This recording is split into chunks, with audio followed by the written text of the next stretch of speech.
Hi friends.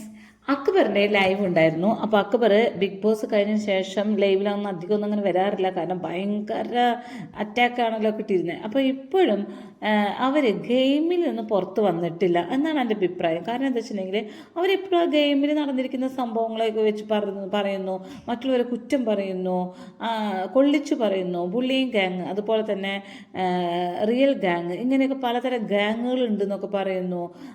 അപ്പോൾ അതൊരു ഗെയിമാണ്, അത് ഓവറായി എന്നൊന്നും അവർ ചിന്തിക്കുന്നില്ല. ഇപ്പോൾ അക്ബർ കൊടുക്കാൻ പോകുന്നത് ഷാനവാസിനെയാണ് കൊടുക്കാൻ പോകുന്നത്. കാരണം എപ്പോഴും ബുള്ളിയും ഗാങ്ങിനെ എപ്പോഴും ആരെങ്കിലുമൊക്കെ ഒന്ന് ഇങ്ങനെ പുഷ് ചെയ്തുകൊണ്ടിരിക്കണമല്ലോ, അതുകൊണ്ട് തന്നെയാണ്. പക്ഷേ ഈ ഷാനവാസ് എന്ന് പറയുന്ന ഒരാൾ ഇറങ്ങിയതിന് ശേഷം ഒരാളെ പോലും കുറ്റം പറഞ്ഞിട്ടില്ല കേട്ടോ. അതിൻ്റെ ഉള്ളിൽ ഗെയിമിൻ്റെ ഉള്ളിൽ അങ്ങോട്ടും ഇങ്ങോട്ടും പറയുന്നല്ലാതെ ഇപ്പോൾ ഒരാളെ കുറിച്ച് ചോദിക്കുകയാണെങ്കിൽ പോലും അവരെ കുറ്റമൊന്നും പറയുന്നില്ല. ബി ഹൗസ് അവിടുത്തെ ലൈഫ് തീർന്നു, അതോടുകൂടിയിട്ട് ആ കുറ്റങ്ങളും തീർന്നു കേട്ടോ. അപ്പോൾ ഇപ്പോൾ ആദില അക്ബറൊക്കെ നല്ല രീതിയിലാണ് ടേംസിലെന്നൊക്കെ ആണ് തോന്നുന്നത്.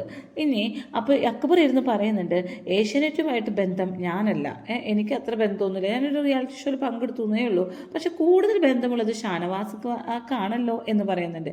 ശരിയാണ്, ഷാനവാസ്ക്കാക്ക് തന്നെയാണ്, ഷാനവാസിന് തന്നെയാണ് കൂടുതൽ ബന്ധം. എന്താണെന്ന് വെച്ചിട്ടുണ്ടെങ്കിൽ ഷാനവാസ് ഒരുപാട് സീരിയലിലൊക്കെ അഭിനയിച്ചിട്ടുള്ള ആളാണ്. അത് ഏഷ്യാനെറ്റിൻ്റെ കുറേ എന്താ പറയുക 1000-1500 എപ്പിസോഡുള്ള സീരിയലിലൊക്കെ അഭിനയിച്ചിട്ടുള്ള വ്യക്തിയാണ്. അപ്പം അത്രയും ബന്ധമുണ്ട്.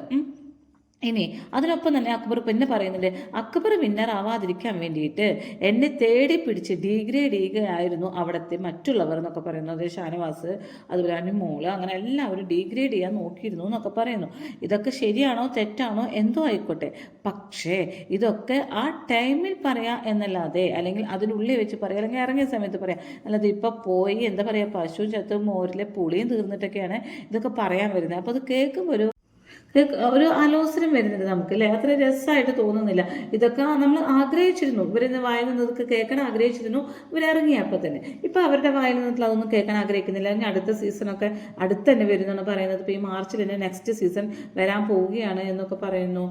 അല്ലെങ്കിൽ എന്താണ് അൾട്ടിമേറ്റ് സീസൺ വരുന്നുണ്ടെന്നൊക്കെ പറയുന്നു. അൾട്ടിമേറ്റ് സീസൺ എന്നൊക്കെ പറഞ്ഞു കഴിഞ്ഞാൽ തന്നെ ഈ എന്താ പറയുക, ഫസ്റ്റ് കിട്ടിയവന്മാർ, അതുപോലെ പോപ്പുലർ ആയിട്ടുള്ള ഒരുപാട് മത്സരാർത്ഥികളൊക്കെ കൂടിയിട്ടുള്ളതാണെങ്കിൽ അൾട്ടിമേറ്റ് സീസൺ. പക്ഷെ അതിലൊന്നും റോബിൻ രാധാകൃഷ്ണനൊന്നും അൾട്ടിമേറ്റ് അതിന് വരില്ല എന്നാണ് പറയുന്നത്. റോബിനോട് ചോദിച്ചു, അൾട്ടിമേറ്റ് വരികയാണെങ്കിൽ പോരുവോ ചോദിച്ചപ്പോൾ പറഞ്ഞു, ഞാൻ ഒരിക്കലും പോരുകയില്ല. കാരണം എന്താ വെച്ചിട്ടുണ്ടെങ്കിൽ ഞാൻ തെറ്റുകൾ, അതായത് ഞാൻ അവരെ കുറ്റം പറഞ്ഞതാണ്, കുറ്റം പറഞ്ഞിട്ട് പിന്നെ ഞാൻ ബിഗ് ബോസിൽ വരുന്നത് ശരിയല്ല. മറ്റുള്ളവർ കുറ്റം പറഞ്ഞാൽ അവരെ കാലിൽ നോക്കി നടക്കുന്നവരുണ്ട് എന്ന് അഖിൽമാരാരെ വെച്ചുകൊണ്ട് റോബിൻ രാധാകൃഷ്ണൻ പറയുന്നുണ്ടായിരുന്നു. അഖിൽമാരാരെ ശരിക്കും എടുത്തു പറയുന്നുണ്ട് കേട്ടോ. അതായത് അഖിൽമാരാർ ഇങ്ങനെ പറഞ്ഞല്ലോ എന്ന് പറഞ്ഞപ്പോഴാണ് പറഞ്ഞത്, മറ്റുള്ളവർ എന്താ ചെയ്യണേ, അവർ കാലിൽ നോക്കി പോയാലും എനിക്ക് കുഴപ്പമില്ല, ഞാൻ അങ്ങനെയല്ല, ഞാൻ അവരെ കുറ്റം പറഞ്ഞുകൊണ്ട് അവരുടെ ഇതിലേക്ക് കയറി ചെല്ലുകയില്ല, അവരെ കോട്ടയിലേക്ക് കയറി ചെല്ലുക എന്ന് പറയുന്നത് കേട്ടോ.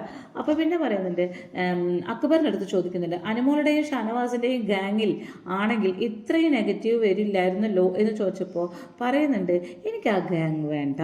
ആ ഗാങ് എന്തിനാണ്, റിയൽ ആയിട്ടുള്ള ആൾക്കാരാണോ അവർ എന്ന് ചോദിക്കുന്നുണ്ട്.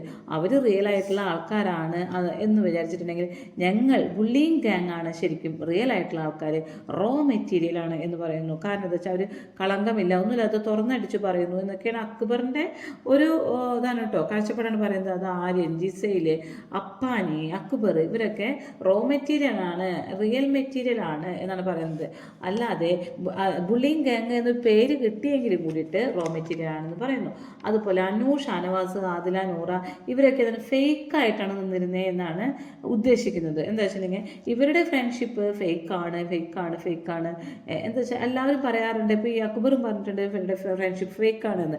അത് പുറത്തിറങ്ങിയപ്പോൾ കൂടുതൽ മനസ്സിലായി എന്ന് അക്ബർ പറയുന്നുണ്ട്. കാരണം എന്താ വെച്ചാൽ കൂട്ടുകെട്ട് തകർന്നു പുറത്തിറങ്ങിയപ്പോൾ. അപ്പോൾ അവർ റിയൽ ആയിട്ടുള്ള ആൾക്കാരായിരുന്നെങ്കിൽ അവർ കൂട്ടുകെട്ട് തകരില്ലായിരുന്നു എന്നും പറയുന്നുണ്ട്. പക്ഷേ നമുക്കറിയാം അവരെ കൂട്ടുകെട്ട് എങ്ങനെയാണ് തകർന്നത്. ആദിലയുടെ പിന്നീ കൂടെയുള്ള കുത്തലും ഇതൊക്കെ കാരണമാണ് ആ കൂട്ടുകെട്ടിന് തകർച്ച വന്നത്. പിന്നെ പറയുന്നുണ്ട്, എനിക്ക് പി ആർ ഇല്ല എന്ന് പറയുന്നുണ്ട് കേട്ടോ. അപ്പോൾ എനിക്ക് എൻ്റെ പി ആർ എന്ന് പറയുന്നത് എൻ്റെ ഫ്രണ്ട്സുകളാണ് പി ആർ എന്ന് പറയുന്നുണ്ട്. അപ്പോൾ ആൾക്കാർ ചോദിക്കുന്നുണ്ട്, ചിന്ത പി ആർ അല്ലേ ചോദിക്കുന്നുണ്ട്. ചോദിച്ചുകൊണ്ടിരിക്കുന്നുണ്ട്. പക്ഷേ ചിന്തനെ കുറിച്ചൊരു അക്ഷരം പറയുന്നില്ല. ശരിക്കും പറഞ്ഞു കേട്ടത് ചിന്ത നമ്മുടെ ഈ അക്ബറിൻ്റെ PR എന്നാണ്. പക്ഷേ ചിന്തനെ കുറിച്ച് ചോദിച്ചിട്ടും അത് കണ്ടില്ല നടിക്കുകയാണോ കാണാത്തതാണോ എന്നറിയില്ല. അക്ബർ ഒന്നും പറയുന്നില്ല. അപ്പോൾ അക്ബറൊക്കെ ഇപ്പോഴും മനസ്സിൽ അല്ലെങ്കിൽ കൊരട്ടത്ത് വെച്ചിരിക്കുക എന്നൊക്കെ പറയില്ല, അങ്ങനെ വെച്ചിരിക്കുന്ന ഒരു പാർട്ടിയാണ് എനിക്ക് തോന്നുന്നു. കാരണം ഇത്രയും മാസം ആയിട്ടും ഇതൊന്നും മറക്കാറായിട്ടില്ല. 1.5 മാസമൊക്കെ കഴിഞ്ഞു അല്ലേ? എന്നിട്ടും മറക്കാറായില്ലെങ്കിൽ പിന്നെ എപ്പോൾ മറക്കാനാണ് ഇവരിതൊക്കെ?